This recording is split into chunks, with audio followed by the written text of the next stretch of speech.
Corona के इस संक्रमण की स्थिति में जहां पूरे देश में लॉकडाउन है, वहां पर समय बहुत महत्वपूर्ण है। यह समय दरअसल अपने भीतर झांकने के लिए भी उतना ही महत्वपूर्ण है जितना इस महामारी से अपने आप को दूर रखने के लिए। और आइए आज आपसे हम मिलवाते हैं अनु कपूर साहब को। आप इन्हें लेखक कह सकते हैं, शायर कह सकते हैं, कवि कह सकते हैं, जबरदस्त अभिनेता कह सकते हैं, थिएटर पर्सनालिटी कह सकते हैं, लेकिन मैं तो सिर्फ इन्हें अनु कपूर कहता हूं, क्योंकि आप इन्हें जब देखें तो सबसे पहले आपके जहन में अंताक्षरी और उसके साथ साथ कई सारी गुदगुदाने वाली फीलिंग्स निकल कर आती हैं। अनु कपूर साहब, बहुत स्वागत है न्यूज नेशन पर आपका। धन्यवाद। मैं शुरुआत करता हूं एक कविता से जो आपने ट्वीट किया 16 मार्च को। तो इधर उधर की बात न कर, ये बता कि काफिला क्यों लुटा, मुझे राहजनों से गला नहीं, तेरी रहबरी का सवाल है। क्या कह रहा था एक कवि हृदय अनु कपूर? जी जी, अच्छा शेर है। जिनका भी शेर है उनका नाम मैंने ट्वीट किया था जी। कविता वो हो जो आपका शुद्धिकरण करे, उसको अंग्रेजी में पर्गेशन बोलते हैं और थिएटर की भाषा में उसको कैथारसिस बोलते हैं। वो एक ग्रीक वर्ड है। कैथारसिस मतलब प्योरिफिकेशन ऑफ योर इमोशंस। तो जो कृति, कोई रचना आपके आत्मा का शुद्धिकरण करे, वो वही अच्छा साहित्य होता है। ऐसे समय में जब पूरे देश में आज लॉकडाउन है और जैसा कि मैंने अपने इंट्रोडक्शन में कहा, हमारे पास वक्त बहुत है, लेकिन क्या इस वक्त को लोग सही तरीके से इस्तेमाल कर पा रहे हैं? और नहीं तो इसका इस्तेमाल कैसे बेहतर आप समझते हैं कि किया जा सकता है? क्योंकि आज वो वक्त है जब हम जरा खुद अपने भीतर झांक कर अपने व्यक्तित्व को परख सकते हैं, समझ सकते हैं। जिस परिस्थिति से देशवासी गुजर रहे हैं, घर की चार दीवारियों में बंद होकर, घायल की गति घायल जाने, सो ये इशारे दे रही है प्रकृति आपको कि भाई थोड़ा सा संभल जाओ। जो अंदर की इच्छाएं हैं, जीने के दो तरीके हैं भाई जी, सुन लेना आप गौर से। जीने के दो तरीके हैं जी, कि जिसकी चाहत है उसे हासिल कर लो, जिसकी चाहत है जी उसे हासिल कर लो जी, या जो हासिल है जी उसको चाह लो। क्या बात, क्या बात। तो अब दूसरी स्थिति आ गई है जी कि जो हासिल है उसमें जीना सीख लो। अनु कपूर जी, अभी आपने कहा कि जिसे भी आप मानते हैं उससे दुआ मांगिए, हर किसी के लिए आपने जो एक्सरसाइज बताई। लेकिन ये बात मैं आपसे पूछना चाहता हूं, आपने देखा होगा दिल्ली में तबलीग जमात के लोगों की वजह से तकरीबन 300 के आसपास लोग ऐसे हैं जो कोरोना के द्वारा संक्रमित हैं, और एक बड़ी जमात है आज हमारे देश में जो सरकार के निर्देशों को और प्रधानमंत्री के आह्वान को सुनने को तैयार ही नहीं है। आपको नहीं लगता कि आज इस बात की बहुत सख्त जरूरत है कि लोग समझें और किंतु विमुढ़ न बने, अन्यथा हम एक बहुत भयावह स्थिति देखेंगे? वो अंधा युग में एक डायलॉग है भैया जी, किससे बात कर रहे हो अश्वत्थामा, महाराज दुर्योधन नहीं रहे। किससे बात कर रहे हो? किनको समझाने की कोशिश कर रहे हो? उनको समझाना नहीं है जी, उनके कृत्यों से आपको सीखना है कि वो कितने फोकस्ड हैं जी, अपने मजहब को लेकर, अपने इष्ट को लेकर, अपने नबी को लेकर कितने फोकस्ड हैं।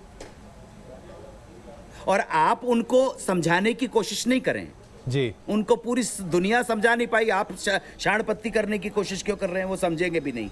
आप समझिए, आप समझिए। क्या समझना होगा? तो एक होइए, आपके अंदर तो एकता लाइए। आप उनको भाई बनाने की कोशिश मत कीजिए, वो आपके भाई कभी होंगे भी नहीं। लेकिन आपका जो भाई बगल में बैठा है जी, उसको तो समझिए।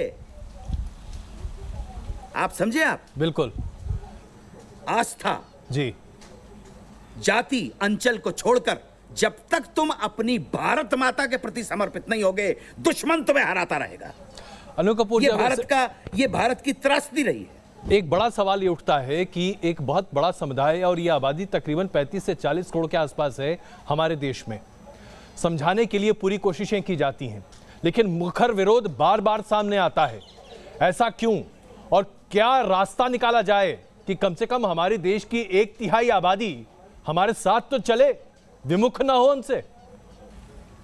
देखिए जी, जब तक आप कोई डिसाइसिव लीडरशिप नहीं लाते, डिसाइसिव लीडरशिप, जी, इस देश में डिसाइसिव लीडरशिप जो है अभी तक 2 या 3 बार देखी गई। डिसाइसिव लीडरशिप, निर्णायक लीडरशिप, जी, अच्छी है बुरी है अलग बात है। डिसाइसिव लीडरशिप देखी गई है फर्स्ट टाइम पर when Mrs Gandhi, Indira Gandhi became the prime minister. Decision maker चाहिए जी। अगेन दिखी है जब पीवी नरसिम्हा राव दिखे थे, प्रधानमंत्री बने, और उसके बाद दिखी है 2014 से। जी, गुड है बैड है वो बाद में डिस्कस करेंगे, लेकिन समझिए आप, जी, एक लीडर का मतलब है जो जान पे रिस्क पे खेलकर कुछ निर्णय गलत भी हो जाते हैं भैया, जी, कुछ निर्णय सही भी हो जाते हैं, ऐसी क्या बात है।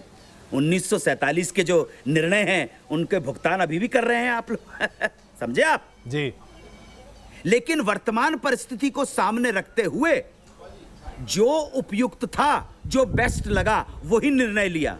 और जो चौधरी बनने की कोशिश कर रहे हैं, जी, जो आपके सो कॉल सूडो, आप बोलते हैं ना सूडो सेक्युलर बन रहे हैं, जी, वो सूडो सेक्युलर कुछ नहीं है, ये सब बेकार की बातें हैं। जी,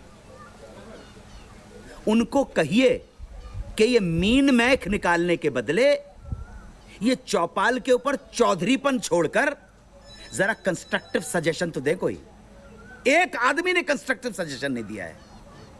वो हमारे जो बुजुर्ग औरतें हुआ करती थी, अरे तूने ऐसा नहीं किया, अरे तूने ऐसा नहीं किया, तूने ऐसा नहीं किया, तूने ऐसा किया, तूने, वो जो था ना जी, वो एटीट्यूड छोड़कर आप 4 सजेशन तो दें, ये कोई नहीं दे पाएगा। हिंदुस्तान के किसी भी नेता को क्रिटिसाइज करना जी, सबसे आसान काम है, बिल्कुल, क्योंकि तुम्हारी पूरी इतनी कॉम्प्लेक्स की राजनीति है। धर्म अलग है, जाति अलग है, संप्रदाय अलग है, अंचल अलग है, भाषा अलग है, ये एकता हो ही नहीं सकती कभी। जी, किसी ने कभी भारत के झंडे के प्रति एकता दिखाने वाले तो बहुत मुट्ठी भर लोग हैं भैया, और ये देश उनका ही है, ये देश उन्हीं का है, और ये देश किसी का हो भी नहीं सकता है। जो भी तिरंगे के प्रति समर्पित रहेगा और भारत माता के प्रति समर्पित रहेगा, ये देश उसका है, बस किसी का नहीं है। अनु कपूर जी, जो बाहर वर्तमान से इन्वेडर्स आए 9वीं 10वीं शताब्दी के अंदर, जी, वो जितना लूट सकते थे आपको लूट लिया, और ऐसा लूटा जी, उसके बाद एक के बाद लुटते चले गए। आप क्यों लुटते चले गए? अब भी समय है, घर की 4 दीवारियों में सोचो कि तुम मेजॉरिटी में होने के बाद दास और गुलामों की तरह क्यों रहते हो। क्या ये इन्वेडर साइकोलॉजी आज भी लोगों के ऊपर हावी है? हमारी एक बड़ी जमात, एक बड़ी आबादी पर ये इन्वेडर साइकोलॉजी आज भी हावी है? बिल्कुल हावी है। 150 लोग आए थे हेक्टर 2 ये सूरत के बंदरगाह पे उतर के, और जहांगीर के दरबार में पहुंचे थे। आपको याद नहीं है? मुझे नाम एग्जैक्टली याद नहीं है, उस कैप्टन का नाम क्या था? हेक्टर 2 शायद शिप था जी, और उसने कहा था जहांगीर के दरबार के वैभव के सामने क्वीन एलिजाबेथ 1 का दरबार ऐसा लगता है जैसे के महल के सामने एक जागीरदार की झोपड़ी हो। जी, और उसके बाद ईस्ट इंडिया कंपनी, और देखते देखते आपके मालिक बन गए। और जब छोड़ के गए हैं तो कह के गए हैं कि तुम्हारी संस्कृति को मिटा दूंगा ऐसे, और मिटा दिया। और यहां पे जो छोड़ के गए हैं अपने रिप्रेजेंटेटिव छोड़ के गए हैं, तो विश्वास मानना, जो लोगों का इंजाम है जी, जो लोग आए जी, जो लोग इल्जाम लगाते हैं कि ये जितने भी हैं उनके रिप्रेजेंटेटिव हैं, उनके पेरोल के ऊपर है, आपको पता नहीं है। इसीलिए कमाल की बात है जी, मैं तो बाय अगर धार्मिक आस्थाओं की बात करें तो मैं एग्नोस्टिक हूं जी, नास्तिक हूं। वैसे मैंने बचपन में ही वेदों का और उपनिषद और पुराण का अध्ययन किया। कुरान मजीद 14 बार पढ़ी मैंने, तुरा, ज़बूर, इंजील, सही बुखारी, तफसीर, शरिया, अल हदीस, सब मैंने पढ़ा, सब अध्ययन किया है। उसके बाद मैं नास्तिक हो गया। लेकिन मैंने ऐसा सोचा कि ये मेरा देश है, इस देश के लिए मेरे जो फर्ज है मैं तो पूरे करने चाहिए जी। ले आपने कभी सोचा है कि इस देश की मेजॉरिटी इतनी कमजोर है जी कि उसके लोग मर जाते हैं, ये सो कॉल्ड सेक्युलर लोग कभी कोई रिएक्ट नहीं करते हैं। ब्लंट बोलूं आपको, जी, आप बिल्कुल। लोग सब गोधरा कांड करते रहते हैं, लेकिन वो जो वहां पर 54 लोगों को जब जिंदा जला दिया गया था एक बोगी के अंदर, उसकी बात कोई नहीं करता है। कहां गई आपकी रैशनैलिटी? कहां गया आपका pseudo secularism? There is no secularism in front of, अगर भारत माता के सामने कोई सेक्युलरिज्म नहीं होना चाहिए। बिल्कुल। आप अगर मेरे साथ नहीं हैं, नंदा युग की एक डायलॉग बहुत अच्छा है, बिल्कुल। अगर आप मित्र नहीं हैं और आप तटस्थ भी हैं तो मेरे शत्रु हैं। उस स्टेज पे पहुंचने वाला है हिंदुस्तान। मेरा उद्देश्य भड़काना नहीं है जी। मैं अभी भी बहुत सम्मान करता हूं, सद्भावना का करता हूं, लेकिन सद्भावना का यह मतलब नहीं है भैया कि आप मुझको जूते ही मारे जाओ। ये सोचने की बात है, भड़काने की बात नहीं है। तो घर की 4 दीवारियों में सोचना। बिल्कुल। अनिल कपूर जी, अंदर क्या कमी रह गई? शत्रु तुम पर हमेशा क्यों हावी रहा? शत्रु तुमसे क्यों जीत के गया? तुम्हारे अंदर एकता नहीं थी, गैर वैज्ञानिक थे तुम।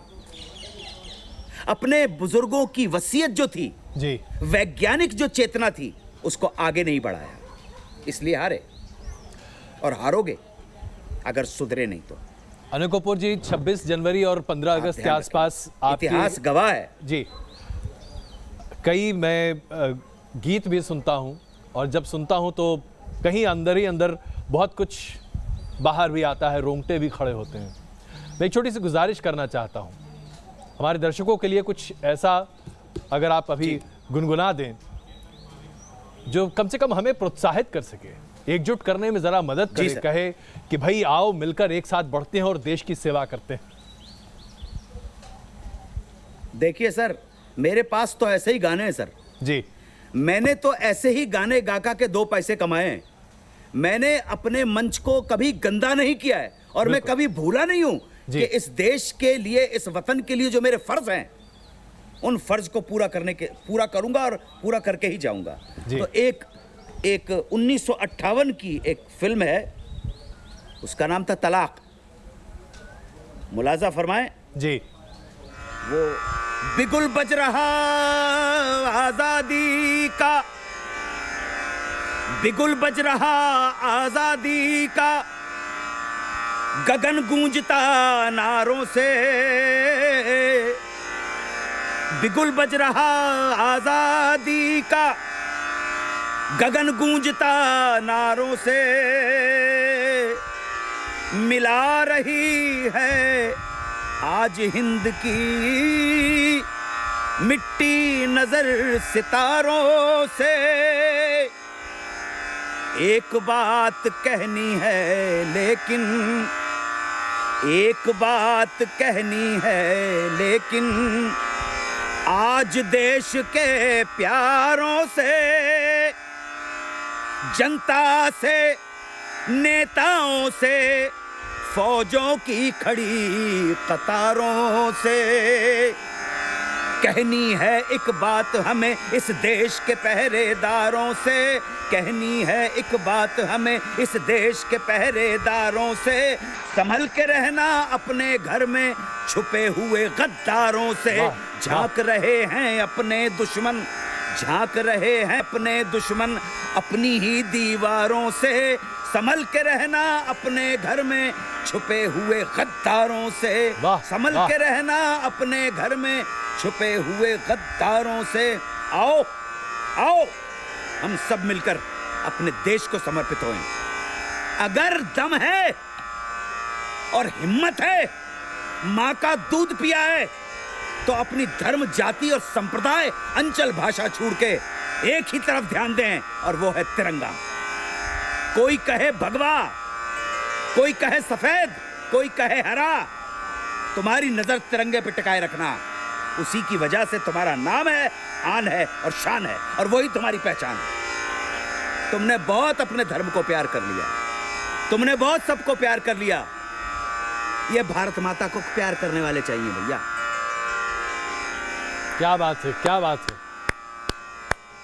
अनिल कपूर साहब, वाकई में मैं बहुत तारीफ कर रहा हूं आपकी, और बहुत दिल से धन्यवाद दे रहा हूं कि जिस तरह से आपने ये बात अपनी सामने रखी, बहुत मुखर तरीके से।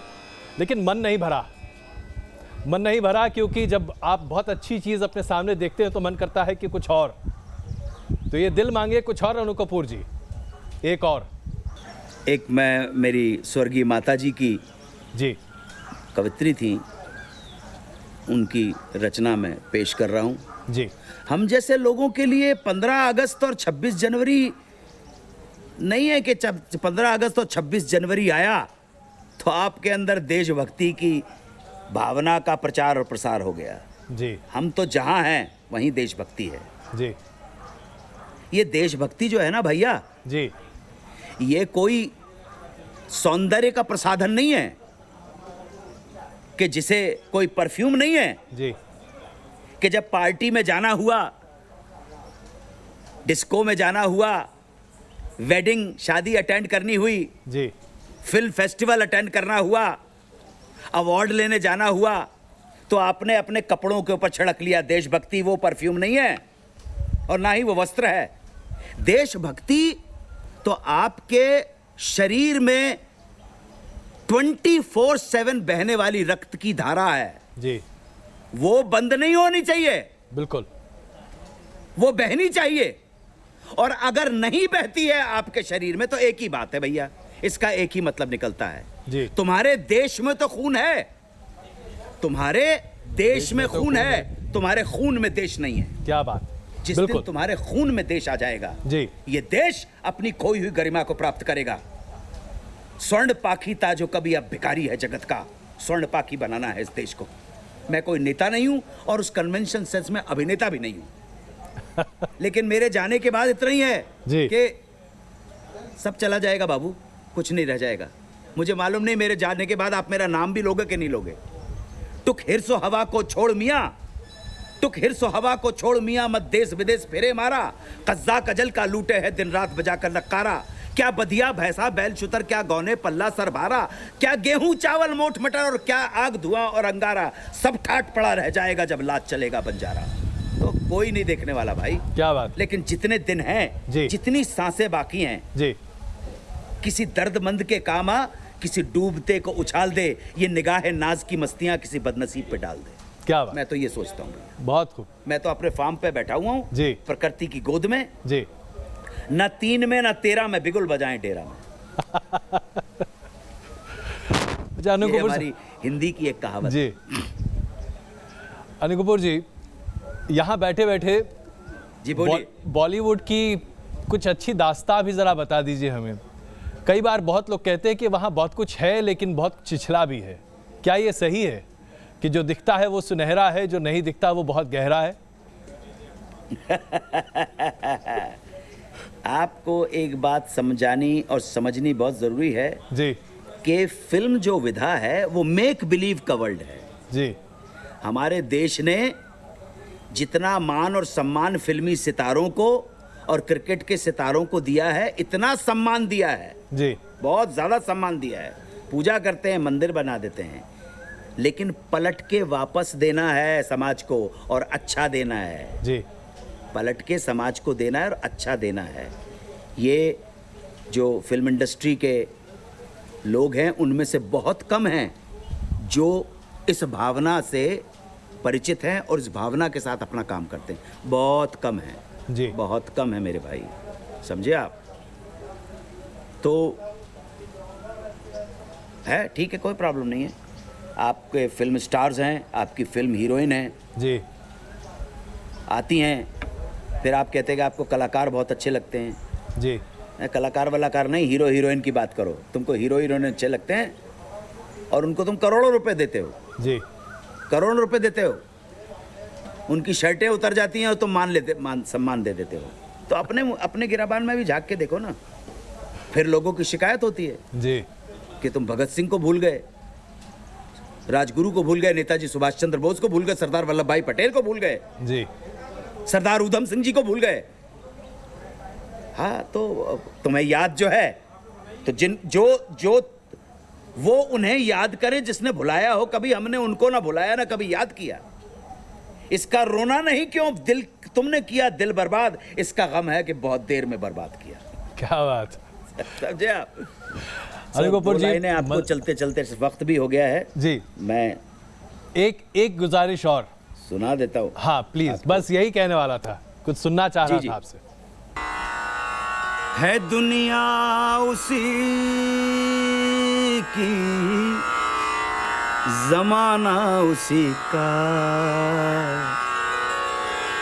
है दुनिया उसी की, जमाना उसी का, मोहब्बत में जो हो गया हो किसी का, है दुनिया उसी की, जमाना उसी का, मोहब्बत में जो हो गया हो किसी का, लुटा जो मुसाफिर दिल के सफर में, है जन्नत ये दुनिया उसकी नजर में, लुटा जो मुसाफिर दिल के सफर में, है जन्नत ये दुनिया उसकी नजर में, उसी ने है लूटा मजा जिंदगी का, मोहब्बत में जो हो गया हो किसी का, मोहब्बत में जो हो गया हो किसी। जय हिंद, वंदे मातरम। आप सब सुखी रहें। एक प्रार्थना जी कर रहा हूं जी। प्रार्थना का अर्थ आप सबकी बहबूदी है, आप सबकी कल्याण के लिए है। सर्वे भवन्तु सुखिनः, सर्वे सन्तु निरामया, सर्वे भद्राणि पश्यन्तु, माँ कश्चित् दुःखं भाग् भवेत्। यानी कि आप सब का कल्याण हो, आप सब रोग से दूर रहें और आपकी जिंदगी में कभी दुख नहीं आए। ऐसी प्रार्थना जी, बगैर कंडीशन के, अनकंडीशनल प्रार्थना जी। अरे इससे ज्यादा सेक्युलर और क्या हो सकता है? क्या बात। अरे लुच्चों, देखो हिंदुस्तान कितना सेक्युलर था। लफंगों की तरह बकवास करना बंद करो। धन्यवाद। जय हिंद, वंदे मातरम। बहुत धन्यवाद अनु कपूर जी बात करने के लिए। अनु कपूर जी इस वक्त हमारे साथ मौजूद, अपनी दिल की बात को बहुत सुरीले अंदाज में आपके सामने प्रस्तुत कर रहे थे, इसमें कोई शक नहीं है। ये वक्त है जब आप घर में हैं, आप सोशल डिस्टेंसिंग को बहाल रखे हुए हैं और ज़रूरी है कि आप खुद भीतर झांकें और देश और राष्ट्र निर्माण में आगे बढ़ें। धन्यवाद।